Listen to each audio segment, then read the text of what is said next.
喂，嗨，黃昏髮型屋客觀評論啊，今次都係要主觀啲啊，因為我阿芝治啊、嚴明熙終於有嘅新嘅搞作啦，終於啊，隻貓好得意嘅，終於啊，等咗成年啊，靜咗成年啊，我去參加呢個原創音樂劇，係啦，嚟緊11月，跟住咧29號咧，佢就會出呢個記招。咁啊，同埋葉巧琳同埋海怡，海怡都而家隻手可熱啦。咁呢個 show 睇嚟話有嚴明熙，應該都好掂喎。呢個 show 咧係講高坤嘅光纖之父啊。咁啊，個人本身已經傳奇啦，係咪高坤？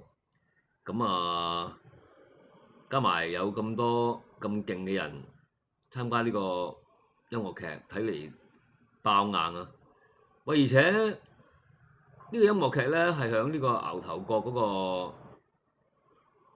嗰個會場嘅喎，我行過經過好正喎，係啊，好正啊！嚴明熙終於復出，康文署超級重視，要帶來更大驚喜啊！我覺得好正喎，復出就用呢個舞台劇咁新鮮，係嘛？因為之前流行歌手而玩一個舞台劇。都幾令人期待啊！同埋有咁勁嘅海怡啊，參加咁好聲勢近期啊！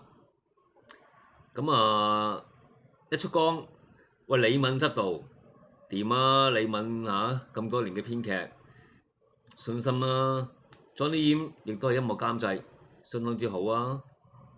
周國峰都有參加嘅喎，係啦。29號星期一就有記者招待會。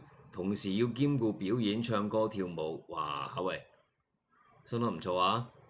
咁飾演高坤嘅就係鄭君賜，咁海怡、葉巧琳實力派嘅演出，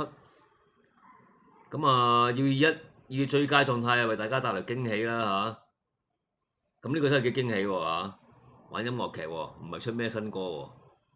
喂，買爆佢啦！開幾多場咧？你估下？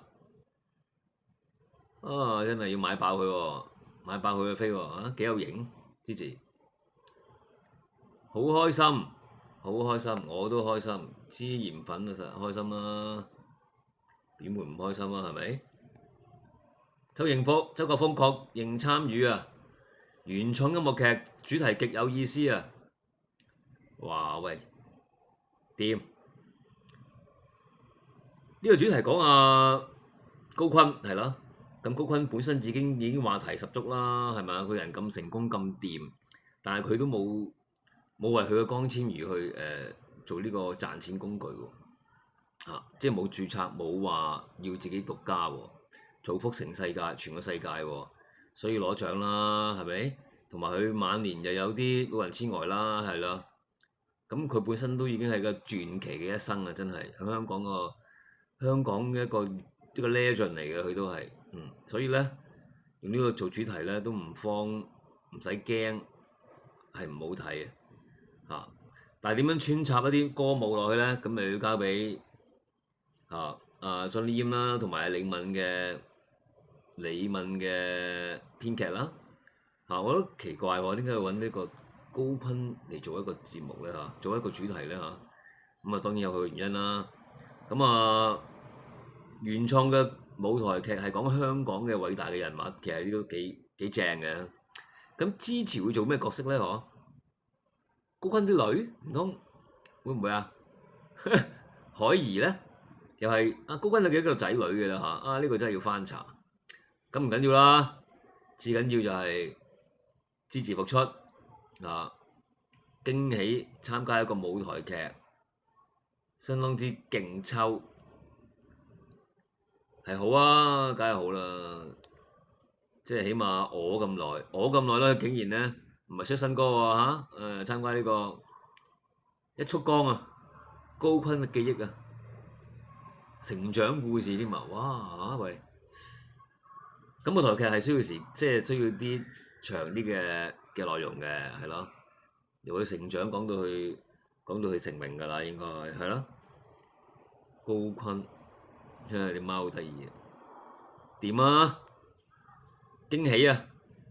期待啊！買爆佢啊！買爆佢啊！呢個係喺東九文化中心開幕兼呢個首個長節目，哇！真係正，幾正㗎呢個，係啊！我經過啦，係大家都不妨去睇下。咦，good 啊，very good 啊！我覺得好正，好開心啊！係啦，相信個個資源粉都開心㗎啦，係啦。2020開始，啱之前咧仲見到佢有個係咯射箭，啊幾有型啊！射箭4週年，4週年啊，回歸啊，開一個記者招待會出 show 啊，開呢個舞台劇啊，點啊？香港嘅驕傲演出返香港嘅 legend， 加埋呢個海怡燙手可熱嘅女仔啊！咁啊，舞台劇海怡就拿手啲嘅，但係如果講呢個流行曲咧 pop song 咧，咁啊老實講，海怡有排練啊，支持就係能手啦。好啦，咁我睇下9月28星期一佢有咩嘢？唔係有星期日嚟到9月28。星期一啦，唔緊要啦，留意住，係啦，留意住佢幾時出呢個記招，跟住咧聽下佢講乜嘢，然後先至下週一喎29號喎，29號9月29下週一9月29 12點半就喺呢個牛頭角東九文化中心出席，係啦，聽佢哋呢個記招講咩，然後先至再同大家再講下支持，同埋咧咁開心，梗要畫幅型格支持啦，靚女支持啦，係嘛？幾有型，到時再傾下呢個舞台劇同埋支持嘅遠景啊，佢到時會講下佢應該去之後會點㗎啦，係啦，佢唔講都問到佢要講啦，我相信。係咪會簽另外一間內地嘅唱片公司啊？呢度講佢係內地娛樂公司簽約發展內地市場、亞洲市場啊嘛。係啦，學阿芝，學阿鄧紫棋咁樣，同埋個有個人嘅藝人擁有，話係話俾個筆直做新唱片，8位數字高達，係咯，內地人物甚廣嘅前商台高層嘅羅嘉慧啊，原來係啊，好欣賞支持簽佢，即係講係咁講啦，真係真定假定假唔知啦嚇。不過無論如何，佢應該捱過咗呢個低潮之後咧，應該發光發熱㗎啦。係以阿支持咁嘅天分，好期待啊！大家記住買飛買爆佢。咁啊，星期一睇完佢記招咧，再講同埋。盡量畫翻一幅靚嘅支持啊！OK，好，多謝晒點讚、訂閱、分享，thank you。